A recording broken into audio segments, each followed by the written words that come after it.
નમસ્કાર દોસ્તો, સ્વાગત છે આપ સર્વનું તમારી પોતાની YouTube channel ocean coaching classes પર. મિત્રો, આજે આપણે ધોરણ 7ના વિજ્ઞાન વિષયનું જે દ્વિતીય સત્રાંત પરીક્ષા 2025 છે, એટલે કે વાર્ષિક પરીક્ષા 2025 છે, તેનું જે બ્લુ પ્રિન્ટ પ્રમાણેનું મોસ્ટ આઈએમપી પ્રશ્નપત્ર છે તેનું સંપૂર્ણ સોલ્યુશન આપણે આ વિડીયોની અંદર જોવાના છે. મિત્રો, આવા બ્લુ પ્રિન્ટ પ્રમાણેના પ્રશ્નપત્ર અને અસાઇનમેન્ટ તમને માત્ર ઓશન કોચિંગ ક્લાસીસ પર જ સોલ્વ કરવાના મળશે. તો જરૂરથી આપણી ચેનલને અંત સુધી જોડાયેલા રહેજો. છેલ્લા પેપર સુધી આપણે તમને તમારા દરેક પ્રશ્નપત્રના જે સોલ્યુશન છે તે ખૂબ જ સારી રીતે કરાવીશું. કુલ 80 ગુણનું પ્રશ્નપત્ર છે. સમય છે સવારે 8 થી 11, તારીખ 21/4/2025 ને સોમવારના રોજ આ પ્રશ્નપત્ર લેવાવાનું છે. એમાં પ્રશ્ન નંબર 1 નીચેના પ્રશ્નોના જવાબ યોગ્ય વિકલ્પ પસંદ કરી આપો. પહેલું, નીચેના પૈકી કોના બીજ કાંટાવાળા હોય છે? તો જવાબ આવશે વિકલ્પ સી, યુરેના. બીજું, વનસ્પતિનું પ્રજનન અંગ કયું છે? તો જવાબ આવશે વિકલ્પ ડી, પુષ્પ. બ, ખાલી જગ્યા પૂરો જેના કુલ 2 માર્ક છે. એમાં પહેલું, ખાલી જગ્યા પુષ્પો માત્ર સ્ત્રી કેસર અથવા તો માત્ર પું કેસર ધરાવે છે? તો અહીંયા જવાબ આવશે એકલિંગી. ત્યાર પછી આપણે આગળ જોઈએ બીજો સવાલ, ખાલી જગ્યા માંસલ ફળ છે? તો અહીંયા જવાબ આવશે કેરી. ક, એક શબ્દમાં ઉત્તર આપો. એમાં પહેલું, મેઘધનુષ્ય સાંજે કઈ દિશામાં દેખાય છે? તો જવાબ આવશે પૂર્વ. કયો લેન્સ હંમેશા આભાસી પ્રતિબિંબ આપે છે? તો જવાબ આવશે અંતર્ગોળ લેન્સ. ત્યાર પછી ડ, નીચેની સંજ્ઞા ઓળખી તે વિદ્યુત ઘટકનું નામ જણાવો જેના કુલ 2 માર્ક છે. તો પહેલું જે છે વિદ્યુત કળ છે અને બીજું જે છે તે વિદ્યુત પરિપથ છે.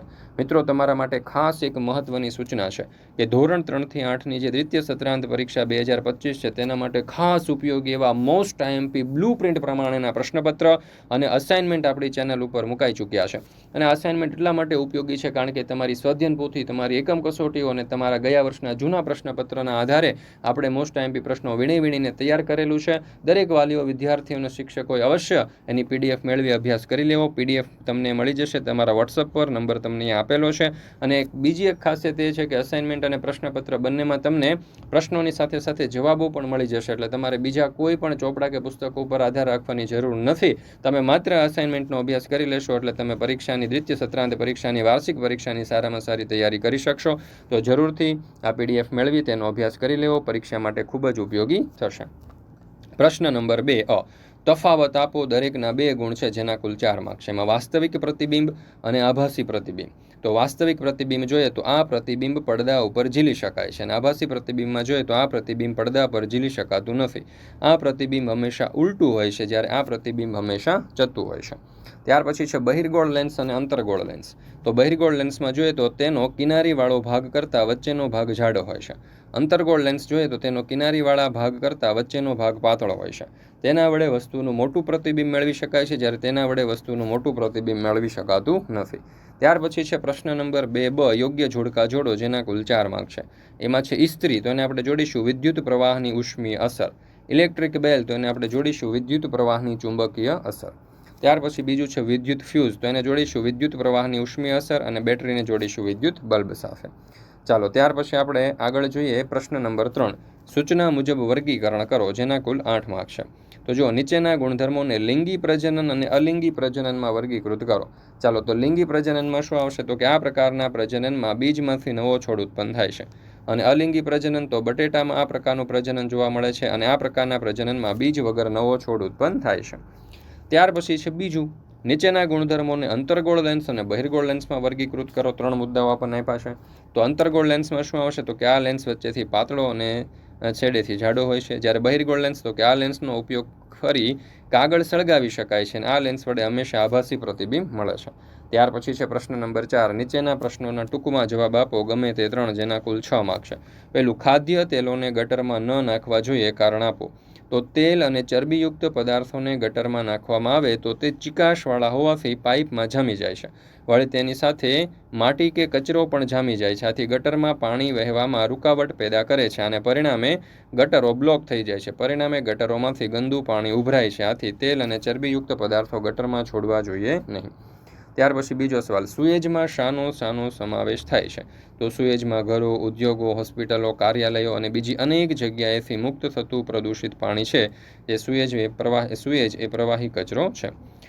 ચાલો જોઈએ, રૂચા ડોલમાં કપડાં ધુએ છે. તે વધેલું પાણી ગાયને પીવડાવવા જાય છે. તો શું તેણે આવું કરવું જોઈએ? શા માટે? તો જવાબ આવશે ના. રૂચાએ આવું ન કરવું જોઈએ, કારણ કે તે પાણીમાં સાબુ, ડિટર્જન્ટ અને અન્ય રસાયણો હોય છે જે ગાયના સ્વાસ્થ્ય માટે નુકસાનકારક છે. આવા પાણીથી ગાયને પાચન સમસ્યાઓ, ત્વચા રોગો અને અન્ય બીમારીઓ થઈ શકે. ચોથું, પીવાના માટલામાં પાણી ભરતી વખતે શ્રુતિ માટલાના મોઢા ઉપર કપડું રાખી પાણી ભરે તો તે કઈ પ્રતિક્રિયા કરે છે? શા માટે? આ ગાળણની પ્રક્રિયા છે, કારણ કે પાણીમાં રહેલ અશુદ્ધિઓ કાપડમાંથી આરપાર થઈ શકતી નથી. આથી પીવાના માટલામાં પાણી ભરતી વખતે શ્રુતિ માટલાના મોઢા ઉપર કપડું રાખે છે. ત્યાર પછી છે પ્રશ્ન નંબર 5. વૈજ્ઞાનિક કારણો આપો ગમે તે 3, જેના કુલ 9 માર્ક છે. પહેલું, ચોમાસામાં ગમે તે સ્થળે વનસ્પતિ ઉગી નીકળે છે. તો પ્રાણીઓના મળમાં રહેલ વનસ્પતિઓના બીજ અથવા તો મનુષ્યએ ખાધેલ ફળ ફૂલના બીજ જમીન ઉપર ગમે ત્યાં પડે છે. તેના ઉપર ધૂળ અને માટી પડતા જમીનમાં દટાઈ જાય છે. ચોમાસામાં તેના ઉપર પાણી પડતા આ બીજમાં અંકુર ફૂટે છે અને વનસ્પતિઓ ગમે તે સ્થળે ઉગી નીકળેલી જોવા મળે છે. ચાલો, ત્યાર પછી છે બીજો સવાલ. જ્યારે તારમાં વિદ્યુત પ્રવાહ ચાલુ કરવામાં આવે છે ત્યારે તેની નજીકમાં રહેલી હોકાયંત્રની સોય આવર્તન પામે છે. તો જ્યારે તારમાં વિદ્યુત પ્રવાહ ચાલુ કરવામાં આવે ત્યારે તારમાંથી વિદ્યુત પ્રવાહ પસાર થવાને લીધે વિદ્યુત પ્રવાહની ચુંબકીય અસર ઉત્પન્ન થાય છે. આ ચુંબકીય અસરને લીધે તથા ચુંબક તરીકે વર્તે છે. હોકાયંત્રને જો કોઈ ચુંબક પાસે લઈ જવામાં આવે તો હોકાયંત્રની ચુંબકીય સોય આવર્તન દર્શાવે છે. આથી જ્યારે તારમાં વિદ્યુત પ્રવાહ ચાલુ કરતા તાર ચુંબક તરીકે વર્તે છે, પરિણામે તેની નજીકમાં રહેલ હોકાયંત્રની સોય આવર્તન પામે છે. ત્યાર પછી છે ત્રીજો સવાલ. દાંતના ડોક્ટર અંતરગોળ અરીસાનો ઉપયોગ કરે છે. તો અંતરગોળ અરીસાની સપાટી ચળકતી હોય છે. તેના વડે મળતું પ્રતિબિંબ વાસ્તવિક હોય છે. આમ દાંતનું વિસ્તૃત સ્વરૂપ જોવા માટે દાંતના ડોક્ટર દાંતની તપાસ કરવા અંતરગોળ અરીસાનો ઉપયોગ કરે છે. ત્યાર પછી ચોથો સવાલ. વાહનના સાઇડ વ્યૂ મિરર તરીકે બહિર્ગોળ અરીસાનો ઉપયોગ થાય છે. તો બહિર્ગોળ અરીસાની સામે કોઈ પણ અંતરે મૂકેલી વસ્તુનું પ્રતિબિંબ હંમેશા આભાસી ચત્તુ નાનું અને અરીસાની પાછળ નજીકમાં મળે છે. પ્રતિબિંબ રોડનો મોટો વિસ્તાર આવરી લે છે. આથી જોનાર વ્યક્તિની સામે અરીસામાં રોડ પરનો પાછળનો આખો વાહન વ્યવહાર દેખાય છે. આથી વાહન ચાલક સાઇડ ગ્લાસ તરીકે રાખેલા બહિર્ગોળ અરીસામાં પાછળ આવી રહેલા વાહનોની અવરજવર સ્પષ્ટ રીતે જોઈ શકે છે અને સલામત રીતે વાહન ચલાવી શકે છે. તેથી વાહનોમાં સાઇડ ગ્લાસ તરીકે બહિર્ગોળ અરીસાનો ઉપયોગ થાય છે. ત્યાર પછી છે પ્રશ્ન નંબર 6. નીચેના પ્રશ્નોના માંગ્યા મુજબ જવાબ લખો ગમે તે 3, જેના કુલ 3 માર્ક્સ છે, એટલે કે 3 માર્ક્સનો પ્રશ્ન રહેશે. પહેલો સવાલ. વનસ્પતિમાં બાષ્પોત્સર્જનની ક્રિયા મહત્વની છે, સમજાવો. તો વનસ્પતિમાં થતી બાષ્પોત્સર્જનની ક્રિયા દ્વારા પર્ણમાં આવેલા પર્ણરંધ્ર દ્વારા પાણી બાષ્પ સ્વરૂપે બહાર નીકળે છે. પર્ણ દ્વારા પાણીનું બાષ્પીભવન ચૂષક પુલ જેવી રચના સર્જે છે, જે પાણીને ખૂબ જ ઊંચાઈ સુધી ઊંચા વૃક્ષોમાં પહોંચાડે છે. આ ઉપરાંત બાષ્પોત્સર્જનની ક્રિયા વનસ્પતિમાં ઠંડક પણ સર્જે છે. ચાલો, ત્યાર પછી બીજું. વિદ્યુત પ્રવાહની જુદી જુદી અસરોના નામ લખો. કોઈ પણ એક અસર સમજાવો. તો વિદ્યુત પ્રવાહની 2 અસરો છે. વિદ્યુત પ્રવાહની ઉષ્મીય અસર, વિદ્યુત પ્રવાહની ચુંબકીય અસર. વિદ્યુત પરિપથમાં બલ્બને સ્થાને તેના 2 છેડા વચ્ચે નિક્રોમનો તાર મૂકો. વિદ્યુત કળને જોડાણની સ્થિતિમાં લાવવાથી વિદ્યુત પરિપથમાં વિદ્યુત પ્રવાહ પસાર થશે. થોડી સેકન્ડ પછી નિક્રોમનો તાર ગરમ થયેલ માલુમ પડે છે. વધુ સમય સુધી વિદ્યુત પ્રવાહ પસાર થવા દેતા નિક્રોમનો તાર વધુ ગરમ થાય છે. આમ તારમાંથી વિદ્યુત પ્રવાહ પસાર થતો હોય ત્યારે તે ગરમ થાય છે. આને વિદ્યુત પ્રવાહની ઉષ્મીય અસર કહે છે. ત્રીજો સવાલ. વિઘટકોના કોઈ પણ 2 નામ લખો અને તેમનો જંગલમાં ફાળો સમજાવો. તો મિત્રો, આ દરેક પ્રશ્ન જે છે એના ઉત્તરો તમે જોઈ શકો છો. ખૂબ જ સરસ રીતે આપણે સમજાવેલા છે. તમે વિડીયો સ્ટોપ કરીને અથવા તો પોઝ કરીને આ સમગ્ર સોલ્યુશનનો અભ્યાસ કરી શકો છો. જંગલો અદૃશ્ય થઈ જાય તો આ વિધાન પણ આપણે સમજાવેલું છે. ચાલો, ત્યાર પછી છે પ્રશ્ન નંબર 7. એક વાક્યમાં જવાબ આપો, જેના કુલ 3 માર્ક્સ છે. ચાલો, તો જોઈએ પહેલો સવાલ. એક કારની ઝડપ 60 km/h છે, તો તેણે 20 મિનિટમાં કેટલું અંતર કાપ્યું હશે? એક કારની ઝડપ 60 km/h હોય તો તેણે 20 મિનિટમાં 20 કિલોમીટર જેટલું અંતર કાપ્યું હોય. બીજું. એક બસ દ્વારા કપાયેલ અંતર અને સમયનો ગુણોત્તર 40 km/h છે, તો આ 40 km/h શું દર્શાવે છે? તો એ બસ 1 કલાકમાં 40 કિલોમીટર અંતર કાપે છે. ત્રીજું. જો અંતર અને સમયનો આલેખ સુરેખ હોય તો તેની ઝડપ વિશે તમે શું અનુમાન કરી શકો? જો અંતર અને સમયનો આલેખ સુરેખ હોય તો તે પદાર્થ નિયમિત ગતિ કરે છે તેમ કહેવાય. નીચેના દાખલા ગણો કોઈ પણ 2, જેના કુલ 6 માર્ક્સ છે. એક બસ 60 મિનિટમાં 30 કિલોમીટર અંતર કાપે છે, તો બસની ઝડપ શોધો. અંતર 30 કિલોમીટર, સમય 60 મિનિટ. તો ઝડપ બરાબર અંતરના છેદમાં સમય, એટલે કે 30/60. તો જવાબ આવશે 0.5 કિલોમીટર પ્રતિ મિનિટ. બીજું. દીપેશ 200 કિલોમીટર અંતર કાપવા માટે 100 મીટરનો સમય લે છે, જ્યારે પંકજ 180 કિલોમીટર અંતર કાપવા માટે 60 મિનિટનો સમય લે છે. તો કોની ઝડપ વધારે કહેવાય? તો દીપેશની ઝડપ બરાબર કાપેલ અંતરના છેદમાં સમય, એટલે કે 200/100. તો જવાબ આવશે 2 કિલોમીટર પ્રતિ મિનિટ. પંકજની ઝડપ બરાબર કાપેલ અંતરના છેદમાં સમય, એટલે 180/60. એટલે જવાબ આવશે 3 કિલોમીટર પ્રતિ મિનિટ.